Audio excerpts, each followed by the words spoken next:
రాష్ట్రంలో అనుమతి లేని లేఅవుట్లలోని ప్లాట్ల క్రమబద్ధీకరణలో ప్రభుత్వం మరో కీలక నిర్ణయం తీసుకున్నట్లు సమాచారం.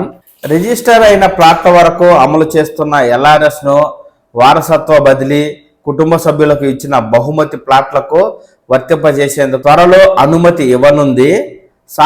సాధ్యాలను పరిశీలించిన న్యాయశాఖ ఎల్ఆర్ఎస్ అమలుకు పచ్చజెండా ఊపింది. ఇదే సమయంలో ఏజీపీఏ, జీపీఏ, డిఏ, జీపీఏ తదితర దస్తావేజు ఒప్పందాల ద్వారా కొనుగోలు చేసిన ప్లాట్లకు ఎల్ఆర్ఎస్ను అనుమతించాలన్న ప్రతిపాదనను తిరస్కరించినట్లు తెలిపింది.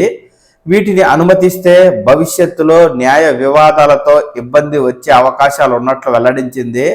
ఈ మేరకు ఎల్ఆర్ఎస్ 2020 నిబంధనలకు సవరణలు చేయనుంది. రాష్ట్రంలో దాదాపు 13,000 అనధికార లేఅవుట్లు ఉన్నాయి.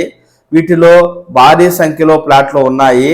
వీటితో పాటు ఎల్ఆర్ఎస్ కింద వచ్చిన 22 లక్షల దరఖాస్తులకు రిజిస్ట్రేషన్ల శాఖ మార్కెట్ విలువను ఇచ్చింది. అనధికార ప్లాట్లన్నీ క్రమబద్ధీకరణ చేయాలన్న లక్ష్యంలో భాగంగా రిజిస్ట్రేషన్లను రెవెన్యూ, నీటిపారుదల, పురపాలక శాఖలు సమాలోచనలు చేశాయి.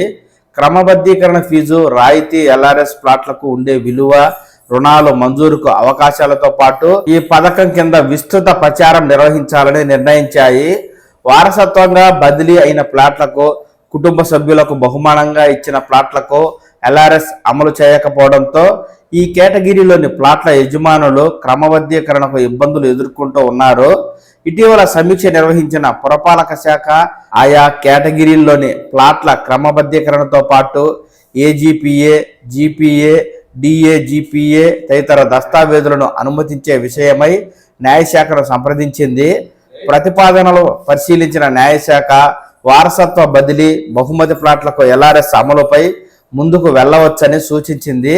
దీనిపై అధికారికంగా ఉత్తర్వులు వెలువడాల్సి ఉంది. ఈ నేపథ్యంలో రాష్ట్రంలో వారసత్వ బదిలీ అయిన బహుమతి ప్లాట్లు క్రమబద్ధీకరణకు ఎల్ఆర్ఎస్ కింద ముందుకు వెళ్ళవచ్చని పురపాలక శాఖకు న్యాయశాఖ సూచించిన నేపథ్యంలో త్వరలోనే నోటిఫికేషన్ వెలువడించి ఈ ప్లాట్లకు కూడా ఎల్ఆర్ఎస్ను క్రమబద్ధీకరించే అవకాశం ఉంది.